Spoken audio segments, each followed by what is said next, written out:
There are some really big city builders coming to Steam in 2025 and 2026, and I've chewed through well over 250 colony sims slash city sandboxes in the last couple of years, and boy oh boy, let me tell you, some of these upcoming titles have got me really excited. If you like building gigantic cities, growing tiny towns into bustling metropolises, then stick around, because we're going to be diving headfirst into the most ambitious city builders that you can expect to arrive over the course of the next year.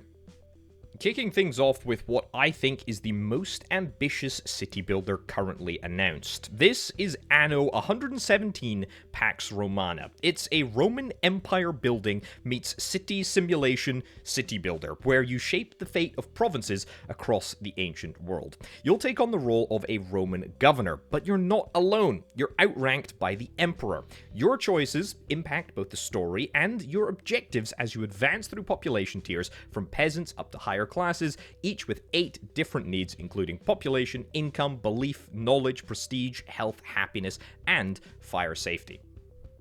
The core loop revolves around that classic Anno resource gathering and supply chain management, but with a couple of upgrades. You'll meet your citizens' basic needs with civic buildings like markets and production buildings that make basic goods, then have to expand into more complex goods as your settlement grows. There's a new faith system and a revamped tech tree. Faith buildings convert nearby citizens into followers. Meanwhile, there's a big, juicy tech tree with a bunch of things you can research and use to build and expand your city. Combat can play a big role, if you want it to, but there's also diplomatic and trading options to keep your foes at bay. The choice will be up to you, at least to some extent. There's so much to go into that I'll be doing a full video on this upcoming city builder, so get subscribed to the channel if you're not already so you don't miss that one. Anno 117 Pax Romana arrives onto Steam on November the 13th, 2025, and you can choose to pre-order it if you want. I personally would never pre-order anything, but you can if you want. There's a couple of different options available. The base game is priced at $60, and the gold edition is at $90, which includes some pre-order content and some upcoming DLCs as well. The game looks absolutely gorgeous, probably the best that any Anno title has ever looked. It's got diagonal building placement, it's got naturally flowing roads, it's got loads of aesthetic options to make your city look better than ever. This one is going to be an absolute stunner. It's shaping up to be an excellent city builder and an excellent Anno title, but let me know in the comments, will you be getting this one? I'd be very curious to find out. Announced back in May of 2025, we have Transport Fever 3. Transport Fever 3 is the third iteration in the Transport Fever series, and this is probably one of modern times' most defined and exceptional transport management city builders, all rolled into one. You need to plan, build, and optimize your transport empire. You can do that with trucks, trains, planes, boats, and you do it over a pretty extensive and expansive map. At the heart, what you're doing is moving goods and people from place to place and making a bunch of money in the process. Growing your cities so that it takes more goods and you can transport more goods to a given city is so unbelievably important. Every citizen has a home, a job, and places to go. Every building from grocery stores to steel mill depends on your transportation network. Cities grow when served well and stagnate if neglected. Across temperate valleys, alpine slopes, desert plains, and tropical islands, the world responds to your decisions day and night. And there's not much more to say about Transport Fever 3. As I say, it was only announced in May of 2025, and it's got a planned release date for 2026 at some point. But what I can say is that I'm unbelievably excited for this title. If it's anything like the second iteration in the series, which is currently sitting on about 23,000 Steam reviews, sitting at very positive over on Steam, then Transport 3 is going to be excellent. Are the developers going to be able to elevate that experience to the next level? I don't know. You'll have to tune in at some point later on and find out. This is Nova Roma. As the once great Roman Empire falls into decadence and decay, you lead a small band of citizens in search of new lands, hoping to build Nova Roma, a bastion for all that was once good in the Empire. Starting from a humble village, you must appease the gods with grand temples, satiate your citizens' many needs, and build a society that will be the envy of the world for millennia to come. This game is developed by the same people that did Kingdoms and Castles, and it's also published by Hooded Horse. Now, if I was a gambling man, I would put a significant amount of money on both the developers and the publishers, pumping out a fantastic title. What specifically interests me about Nova Roma, in addition to all of the juicy, fantastic city builder mechanics and the production chains mechanics that you can see from the trailers, is the water simulation, the water mechanics. The ability to move water from place to place, to use aqueducts, to build dams, is something that I am unbelievably excited for. And of course, it's true to form. You know, water and access to fresh water was such an important part of Roman life, of the ancient way of doing things. So I'm really excited to see how Nova Roma is able to integrate that into the sort of traditional city building experience. There's no firm date of release for this one quite yet. It's currently listed as coming out at some point in 2025. I've got to confess, I am somewhat skeptical that it's going to release before the end of the year. However, that being said, if you want to follow along with development progress, or indeed just be notified when this game comes out, go over to Steam, follow it, wishlist the title. It helps the developers out, and you can also stay up to date with the development progress of each and every game on this list. You can find links to all of the games down in the description below. Ambition really is the name of the game with Anvil Empires. Anvil is a massively multiplayer game where thousands of players work together to build empires, wage war, and conquer all in a persistent online world. March alongside armies of players in massive melee battles and large-scale sieges.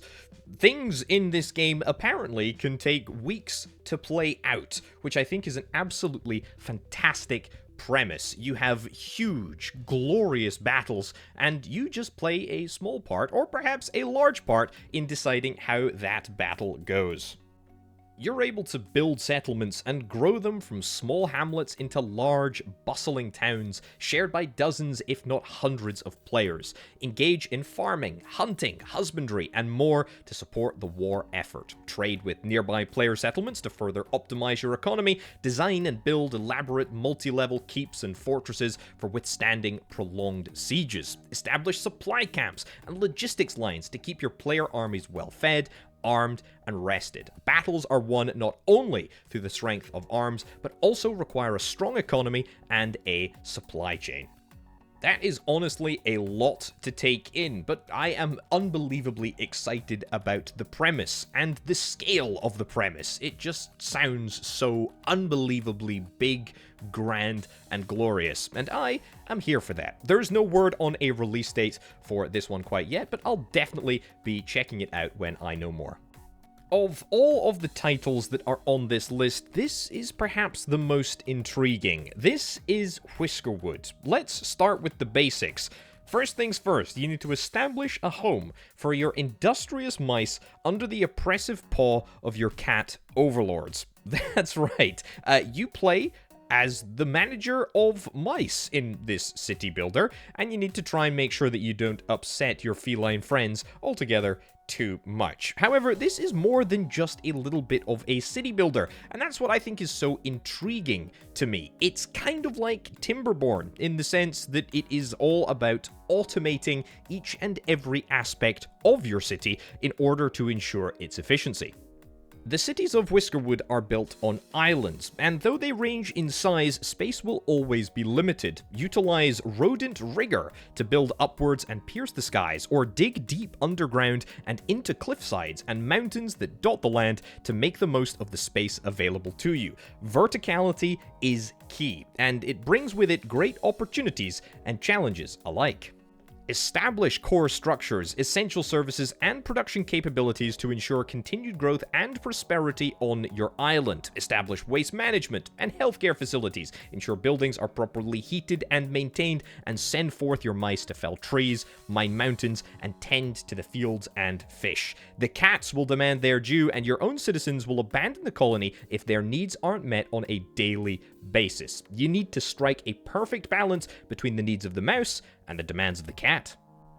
Build ships at docks to scout beyond your island, commanding explorers to chart the seas and isles around your own. Unique opportunities await beyond the horizon for those that would brave pirate-infested waters, and while battle at sea is dangerous for a mouse, the rewards can be equally grand. I hope you can at least see some of what I find so unbelievably intriguing about this title. It's also published by Hooded Horse, which for me means that it's got a high bar of quality, and it makes me all the more interested to check this one out when it releases, apparently before the end of 2025. Frostpunk 1886 is a reimagination of the original Frostpunk game. It's going to have new events, it's going to have new mechanics, new laws, a new purpose path, and a whole bunch more. Most importantly, the major difference between this title, Frostpunk 1886, and the original is that it's going to be completely remade in Unreal Engine, which should bring with it a whole bunch of performance improvements and, dare I say, some massive visual upgrades. There's not a huge amount to go on for this one, and it's actually slightly later on in terms of release dates, currently planned for sometime in 2027. But I am a huge fan of the original Frostpunk game, and anything to improve that experience and expand on it is something that makes me very, very excited indeed. There's not a huge amount to go on for this one, as I've already said, but the developers have committed to releasing a whole bunch of development commentary, development diary style things, so if you are interested in this title, you can go over to the Steam page and have a little look at what little we have to go on. But yeah, mega excited for this one. Okay, so this one may very well be more of an empire builder than a straight city builder, but I wanted to include it on this list because of the sheer scale, the ambition, the size of this title. This is Gilded Destiny, and it pitches itself as the sort of definitive industrial age strategy game. Is it going to live up to those expectations, up to that hype? I do not know, but what I can say is that this is unbelievably cool looking from the outset. Place cities, buildings, and railways directly on the globe as you industrialize your country. You can take direct command of your armies in a deep military simulation that rewards careful planning and smart composition and efficient logistics. Embrace technological breakthroughs of the era and adapt your strategies as the world evolves around you. Dominate the global economy through an intricate simulation of production and trade. Establish vast production chains. Convert raw resources into finished goods and control supply and demand on a truly global scale. I love factories, I love industries, and I love how that is all tied in this lovely Victorian aesthetic into a truly grand and global game. I'm excited for this one, I really am, even if the scope and scale does perhaps intimidate me ever so slightly. Anyway, this has currently got a planned release date for 2025, although I would say, again, maybe just thinking about the optimistic deadlines for release for some of the games in this list. Either way, definitely follow along for more updates if you want to see more of Gilded Destiny in the future. Earth of Oryn is an indie city builder set in a medieval world filled with story and heart. Starting from nothing, you have to shape your kingdom according to your vision while managing the needs and wants of your people.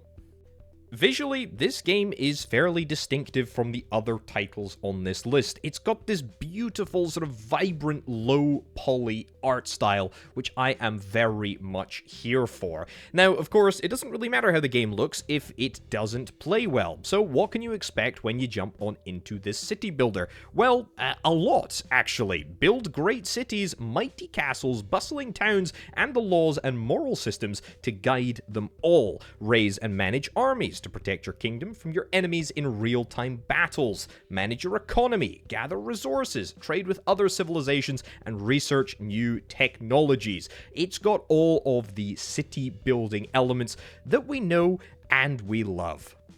It's also got some more complex systems, and this is things like powering buildings and allowing you to move parts like bridges and elevators. So I'm very much interested in seeing how all of this sort of squeezes in to this lovely sort of kingdom builder mold. I'm a big fan of city builders that combine automation elements, water physics elements, and Earth of Oryn seems to have it all. It's also published by Stray Fawn Publishing, the people that brought you Wandering Village, which I very much enjoyed and just hit 1.0 recently. Anyway, Earth of Oryn is listed as coming soon, so no word on a release date quite yet. And now another medieval city builder, but this time with a twist. It's not just about a single city, it's about an entire county. That's right. County of Fortune, not Country of Fortune, is about building up multiple cities over the course of a county and overseeing their growth from small villages to bustling cities. Each settlement you develop contributes to the prosperity of the county, and your decisions will determine its long-term success.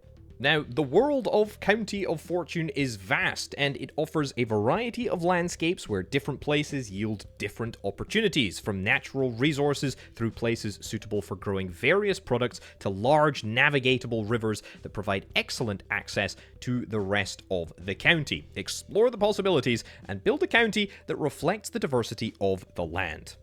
I'm honestly not too sure what to think about this one, but this is a list of ambitious city builders, and I think that this one is absolutely ambitious enough to qualify for a place on this list, not to mention the fact that I am personally very excited to see how it turns out. I love developing villages and towns, and I love managing logistics, and I like the idea that you could be building to something bigger than just a city. To me, that is a very, very interesting premise indeed. And you know what? Hopefully, fingers crossed, we won't have too long to wait for this one, as it is scheduled for release at some point in Q4 of 2025.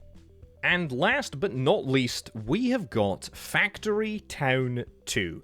Factory Town is probably one of my all-time favorite games, I would say. I mean, I'm not even gonna break down the genre. I just love the game so much. This is a really interesting combination of a city builder and an automation game, and Factory Town 2 Paradise promises to take the original Factory Town concept to a whole new level, and presumably in a Paradise Island sort of setting, as opposed to just a regular sort of town setting. At its heart, this game is all about crafting items and selling those items back to your population so that you can build a bigger and better city. Now, this game may look cartoony and colorful, but let me tell you that the original Factory Town is one of the most intense, well-crafted, and well-put-together automation games that I have ever played. It really is that good. And the fact that it's able to incorporate this sort of city builder type element into it just makes for a much more satisfying experience, because you'll be building a big old factory in the middle of nowhere, and suddenly you'll realize, oh, I have to supply some resources to this specific building in town, and therefore I need to place all of these buildings in this sort of configuration around the town center, and boom, suddenly you have got this lovely sort of town that has naturally expanded in line with what your factory is trying to do and accomplish. This game has got 3 dimensions, so you can build tracks and conveyor belts and buildings across a huge variety of directional axes. You can build them up, you can build them across, you can build, I mean, everything that you can think of, you can do in this game. It really is a game, or at least the original one was. The original game was all about just sort of taking your automation and city building dreams to the next level. I really loved my time with the original Factory Town game, and I cannot wait to play Factory Town 2 Paradise. It's coming in Q1 of 2026, and I absolutely am so stoked to play this one. That's my 10 most ambitious upcoming city builders. Don't click away from the video quite yet, because I have got some additional bonus games which are perhaps just as ambitious, maybe more ambitious, I don't know. I will leave it to you down in the comments below. And speaking of the comments down below, are you interested in any of the titles that I have mentioned? Please do let me know, because I would love to know. What are you stoked for? Tell me down in the comments below. Anyway, let's jump into the bonus games. This is just an absolutely wild city builder. This is called Super Fantasy Kingdom, and it's a combination of an auto-battler with a city builder. It's got roguelike elements. You have to defend your city against hordes of monsters. You need to expand and explore the world. The premise is fairly simple. You're kind of stuck in a time loop. I realize now that's not a very simple premise at all, but the point is that you will be overwhelmed by hordes of monsters and you will have to start again, but this time you will have more tools at your disposal to hold the enemy off. Published by Hooded Horse, I am unbelievably excited for this game, and it is coming in Q3 of 2025, so we don't have that long to wait. Town to City is a gorgeous looking, idyllic 19th century Mediterranean town builder. The objective is very, very, very simple. You need to transform your town into a city, and all you start with is a simple train station that delivers families and people to live in your town. The unique and, I think, amazing thing about this game is that everything is so unbelievably pixel perfect, polished, looks amazing, feels amazing to interact with, and is just fun. Oftentimes, cozy style games, I will play cozy style games and, they'll be fine, but there's not much game behind them. For me, Town to City has a game behind it, and it's a pleasurable game, and it's an enjoyable game, and you need to think about where you're placing specific buildings in relation to other buildings, where you're planning houses, where you're planning parks. All of it matters, and it's really, really good fun. I actually checked out this game. I checked out the demo of the game, which you can check out right now, linked down in the description below. But if you want to see my gameplay, you can click on the little icon up in the top right-hand corner of the screen right now. I'm a real sucker for underwater and underground city builders, so when I heard that Abyssals was going to be set underwater, I immediately took an interest to this game. We've had a couple of underwater city builders that have come out over the last couple of years, and none of them have really hit the mark. So I'm excited to see how Abyssals takes on these challenges of building up a city underwater. It's a survival city builder, so it has got some sort of like defense elements that, mean you'll be protecting against some of the nasty creatures that live below. I'm super excited about this game. No word on a release date yet, but I am definitely interested. And last but not least, I have included Europa Universalis 5 on this list. Why? Because, at a glance, you might think that this is a big war simulator. Yes, I mean, fundamentally, this is a grand strategy game, but city building is a very important element of that. And also, it's an unbelievably ambitious, globe-spanning title. So the ability to integrate those two elements together is challenging, and I'm highlighting challenging, ambitious titles here. Anyway, if you're a big fan of Europa Universalis 4 or Crusader Kings, any of the Crusader Kings, or perhaps Hearts of Iron, then definitely be on the lookout for Europa Universalis 5. It was just announced back in May, so it is reasonably new to the whole Steam store and whatnot. Wishlisted if indeed you're interested. I'm definitely interested. I can't wait to see more information as it is released about this title. So that is it for my list of the most ambitious upcoming city builders. What do you think? Please let me know down in the comments below. Are you going to be checking out any of these titles? I'd be very interested to hear your opinions and thoughts down in the comments. Anyway, thank you very much to the people that support over on the Patreon, patreon.com/Orbital, if you are interested in helping make videos like this possible. But for now, and from me, I'll catch you next time. Bye.